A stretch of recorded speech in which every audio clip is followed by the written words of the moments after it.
இந்த அழகான ஹீரோயின் வேலை செய்யற ஆபீஸ்ல எல்லாருமே அவளை பாக்குறாங்க. அவளோட அழகுல எல்லாருமே மயங்கி போறாங்க. ஆனா இவ கிட்ட வந்து தைரியமா பேசுறதுக்கு யாராலையும் முடியல. ஹீரோயினை விட வயசுல ரொம்ப சின்னவன் அவளோட அசிஸ்டண்டா வேலை செய்யறான். இவனுக்கும் ஹீரோயினை ரொம்ப பிடிக்கும். ஆனா அவகிட்ட எப்படி தைரியமா போய் பேசுறது அப்படின்னு அவனுக்கு தெரியல. ஹீரோயின் ஒரு புக் பப்ளிஷிங் கம்பெனில ஒரு நல்ல பதவியில இருக்கிறான். நம்ம ஹீரோ அவளோட அசிஸ்டண்டா வேலை செய்யறான். ஹீரோயினை விட வயசுல ரொம்ப சின்னவன். ஹீரோயினோட அழகுல மயங்கி ரொம்ப சந்தோஷமா இருக்கிறான். இப்படிப்பட்ட ஒரு பாஸ் கிட்ட நம்ம வேலை செய்யறோமே அப்படின்னு ரொம்ப ஜாலியா இருக்கிறான். ஆனா இவங்க வேலை செய்யற இடத்துல ஹீரோயின் ரொம்ப ஸ்ட்ரிக்டா இருக்கிறதால அவகிட்ட வந்து இவனால ரொம்ப ஃப்ரீயா பேச முடியல. ஹீரோயின் கனடா நாட்டை சேர்ந்த ஒரு பொண்ணு. இப்போ அமெரிக்கால வேலை செய்யறா. இவளோட விசா எக்ஸ்பைரி ஆனதுக்கு அப்புறமும் இந்த நாட்டுல இருந்ததால இவளை இப்போ அவளோட சொந்த நாட்டுக்கே டீபோர்ட் பண்றாங்க. இந்த நாட்டோட சட்டப்படி அது ஒரு பெரிய குற்றம். அதனால உன்னை வந்து நாங்க டீபோர்ட் பண்றோம் அப்படின்னு இவ வேலை செய்யற ஆபீஸோட முதலாளி சொல்றாரு. இவளை டீபோர்ட் பண்ணாம இருக்கிறதுக்காக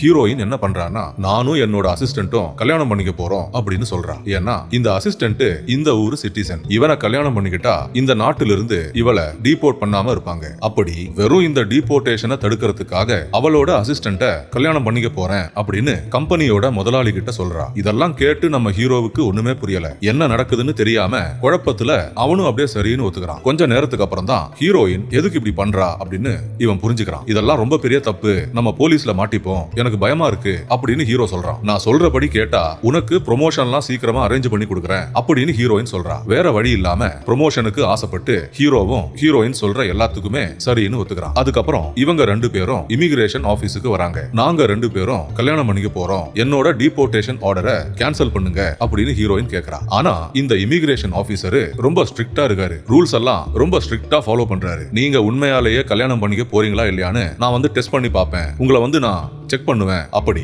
எனக்கு இது உண்மையா தெரிஞ்சா மட்டும்தான் உன்னை இந்த நாட்டுல ஸ்டே பண்ண வைக்கலாமா வேணாமான்னு நான் முடிவெடுப்பேன் அப்படின்னு இந்த இமிகிரேஷன் ஆபீசர் சொல்றாரு. உங்களுக்கே தெரியாம நீங்க எங்கெல்லாம் போறீங்க, எங்கெல்லாம் சுத்துறீங்க அப்படின்னு நான் வந்து செக் பண்ணுவேன். நீங்க ரெண்டு பேரும் புருஷன் பொண்டாட்டி மாதிரி வாழுறத நான் பார்க்கணும். அப்ப மட்டும்தான் நான் ஓகே சொல்லுவேன் அப்படின்னு இவர் சொல்றாரு. அதனால ஹீரோயினும் அவளோட அசிஸ்டன்ட்டும் ஒரு பெரிய பிரச்சனையில மாட்டிக்கிட்டாங்க. அதிகாரிகளை நம்ப வைக்கிறதுக்காக உண்மையான லவ்வர்ஸ் மாதிரி இவங்க இப்ப நடிச்சு ஆகணும். அந்த இமிகிரேஷன் ஆபீசரை நம்ப வைக்கிறதுக்காக ஹீரோவோட சொந்த ஊருக்கு அங்க போய் தங்கறதுக்காக ஹீரோயின் அவங்க கூட போறா. அவங்க குடும்பத்து கூட ஒன்னா தங்கறத அதிகாரிங்க பார்க்கும்போது இவங்க என்கேஜ்மெண்ட் ஆயிடுச்சு, இவங்க ரெண்டு பேரும் உண்மையாலே கல்யாணம் பண்ணிக்க போறாங்க அப்படின்னு அதிகாரிங்க நம்புவாங்க அப்படின்னு பிளான் போட்டுக்கிட்டு ஹீரோயின் ஹீரோவோட சொந்த ஊருக்கே போறா. ஹீரோவோட அம்மாவும் பாட்டியும் ஏர்போர்ட்டுக்கு வந்து இவங்க ரெண்டு பேரையும் பிக்கப் பண்றாங்க. அவங்க வீட்டுல யாரும் தப்பா நினைக்காம இருக்கிறதுக்காக இதுதான் நான் கல்யாணம் பண்ணிக்க போற பொண்ணு அப்படின்னு ஹீரோ அவங்க வீட்டுல சொல்றான். இத கேட்டதும் ஹீரோவோட அம்மாவும் பாட்டியும் ரொம்ப சந்தோஷமா இருக்காங்க. ரொம்ப வருஷமா கல்யாணம் பண்ணிக்காம இருந்த இவங்க பையன் ஃபைனலா இப்ப ஒரு கல்யாணம் பண்ணிக்க போறான் அப்படின்னு தெரிஞ்சுக்கிட்டு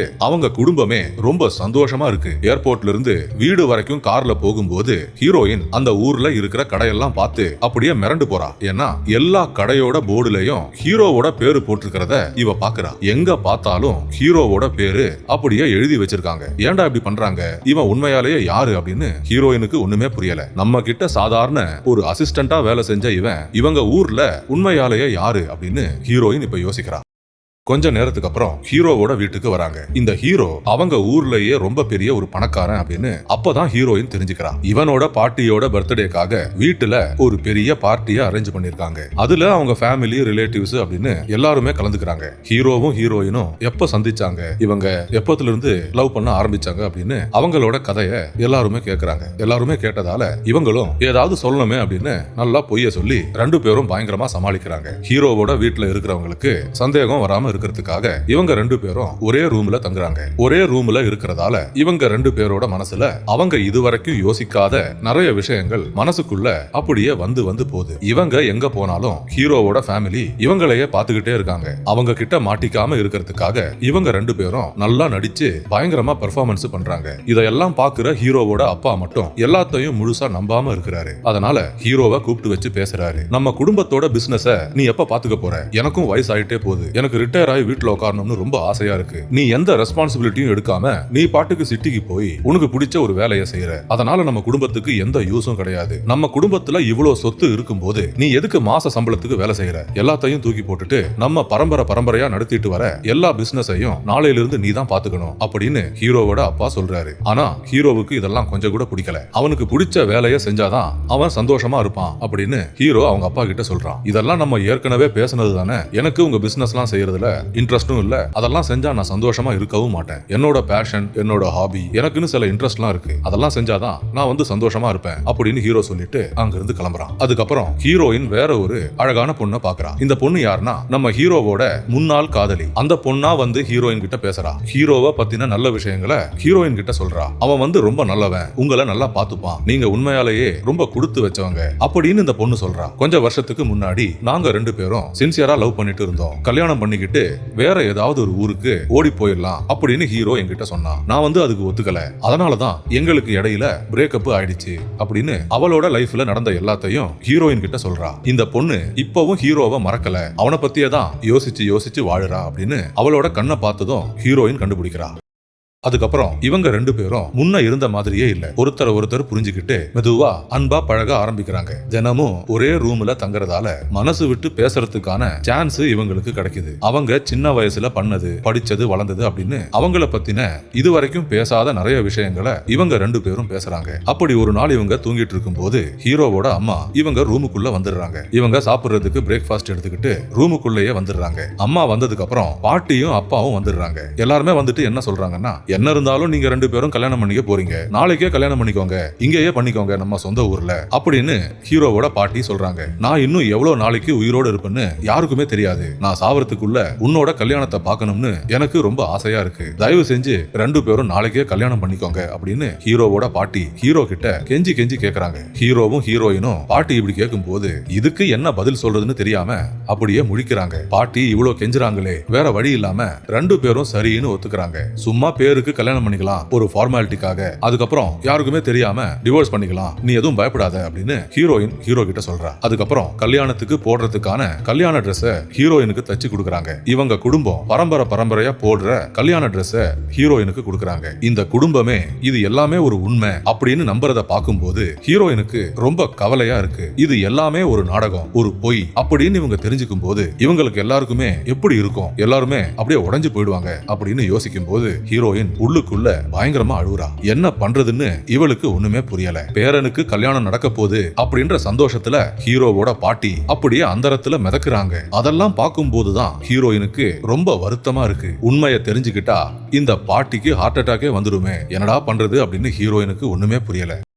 அதுக்கப்புறம் இவங்க கல்யாணம் உண்மையா பொய்யா அப்படின்னு செக் பண்ற அந்த இமிகிரேஷன் அதிகாரி இவங்க வீட்டுக்கே வந்துடுறாரு. இது எல்லாமே நீங்க 2 பேரும் சொன்ன ஒரு பொய், எல்லாமே ஒரு நாடகம் அப்படின்னு எனக்கு நல்லா தெரியும். இப்பவாது எல்லாத்தையும் ஒத்துக்கோங்க. உண்மையை சொன்னீங்கன்னா தண்டனை எதுவும் கிடைக்காம நான் பாத்துக்கிறேன். உண்மையை ஒத்துக்கோங்க அப்படின்னு இந்த அதிகாரி கேக்குறாரு. அதுக்கு ஹீரோ என்ன சொல்றான்னா, நாங்க எந்த பொய்யும் சொல்லல, நாங்க 2 பேரும் உண்மையா லவ் பண்றோம், நாளைக்கு நாங்க 2 பேரும் கல்யாணம் பண்ணிக்க போறோம், நீங்களும் இருந்து பாத்துட்டு போங்க அப்படின்னு சொல்லிட்டு ஹீரோ அங்க இருந்து கிளம்புறான். அன்னைக்கு நைட்டு தூங்கும் போது ஹீரோயினுக்கு ஒரே குற்ற உணர்வா இருக்கு. நம்ம சொல்ற பொய் எல்லாத்தையும் இந்த ஃபேமிலி எல்லாமே நம்புறாங்களே, இது எல்லாமே ஒரு உண்மை அப்படின்னு எல்லாருமே ரொம்ப சந்தோஷமா இருக்காங்களே, இதெல்லாம் ஒரு பொய்ன்னு தெரிஞ்சுக்கிட்டாங்கன்னா எல்லாருமே அப்படியே உடைஞ்சு போயிடுவாங்க, ரொம்ப கவலைப்படுவாங்க அப்படின்னு யோசிக்கும் போது ஹீரோயினுக்கு ஒரே குற்ற உணர்வா இருக்கு. அன்னைக்கு அவளால தூங்கவே முடியல. மறுநாள் காலையில இவங்க கல்யாணம் நடக்குது. அவங்க பரம்பரையா போடுற அந்த ட்ரெஸ்ஸை போட்டுக்கிட்டு ஹீரோயின் இந்த சர்ச்சுக்குள்ள வரா. கல்யாணம் நடக்கிறதுக்கு ஜஸ்ட் 2 செகண்டுக்கு முன்னாடி ஹீரோயின் உங்க எல்லார்கிட்டையும் எனக்கு பேசணும், ஒரு முக்கியமான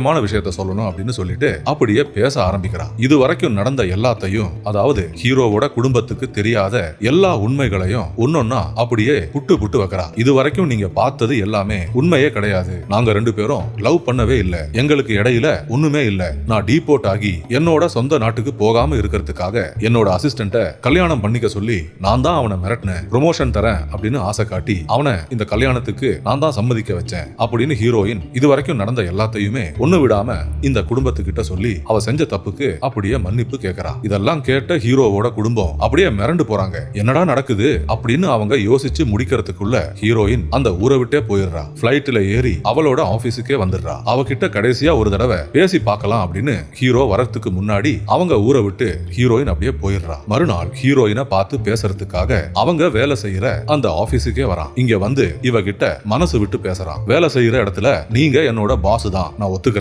ஆனா இவ்வளவு நாள் நீங்க என்னோட வீட்டுல தங்கினதுக்கு அப்புறம் உங்க கூட பழகுனதுக்கு அப்புறம் நான் மெதுவா உங்களை லவ் பண்ண ஆரம்பிச்சிட்டேன். நீங்க இல்லாம என்னால வாழ முடியாது. நீங்களும் என்ன லவ் பண்றீங்க அப்படின்னு எனக்கு நல்லா தெரியும். நீங்க பேசும்போது நான் அதை கவனிச்சிருக்கிறேன். உண்மையை ஒத்துக்கோங்க, நம்ம 2 பேரும் கல்யாணம் பண்ணிக்கலாம் அப்படின்னு ஹீரோ கேக்குறான். எனக்கு உன் மேல லவ் எல்லாம் கிடையாது அப்படின்னு ஹீரோயின் ஹீரோ கிட்ட சொல்றா. ஆனா இவ போய் தான் சொல்றா அப்படின்னு எல்லாருக்குமே நல்லா புரியுது. அடுத்தது என்ன நடக்க போகுது அப்படின்னு ஆபீஸ்ல இருக்கிற எல்லாரும் அப்படியே பாத்துக்கிட்டே இருக்காங்க. ஹீரோ இன்னொரு தடவை திரும்பவும் ப்ரொபோஸ் பண்ணி பாக்குறான். அதுக்கு மேல ஹீரோயினால நடிக்க முடியல. அவளும் சரின்னு ஒத்துக்கிறா. நம்ம 2 பேரும் கல்யாணம் பண்ணிக்கலாம் அப்படின்னு அவளும் ஒத்துக்கிறா. அதுக்கப்புறம் திரும்பவும் அந்த இமிகிரேஷன் ஆபீஸுக்கு வராங்க. அந்த அதிகாரியை பார்த்து நாங்க வந்து இந்த தடவை உண்மையாலேயே கல்யாணம் பண்ணிக்க போறோம் அப்படின்னு சொல்றாங்க. அதை அப்படியே காமிச்சுக்கிட்டு இந்த படத்தை அப்படியே முடிச்சுக்கிறாங்க. நண்பர்களே, இந்த வீடியோ பார்த்ததற்கு ரொம்ப நன்றி. தயவு செய்து என்னோட சேனலை சப்ஸ்கிரைப் செஞ்சு என்ன சப்போர்ட் பண்ணுங்க. மறக்காம பெல் பட்டனை ஆன் பண்ணி வைங்க. அப்பதான் நான் போடுற எல்லா வீடியோஸும் உங்களுக்கு கிடைக்கும். இந்த வீடியோவை பத்தின உங்களோட கருத்துக்களை மறக்காம கமெண்ட்ஸ்ல சொல்லுங்க. அடுத்த வீடியோவில் விரைவில் சந்திப்போம். நன்றி, வணக்கம்.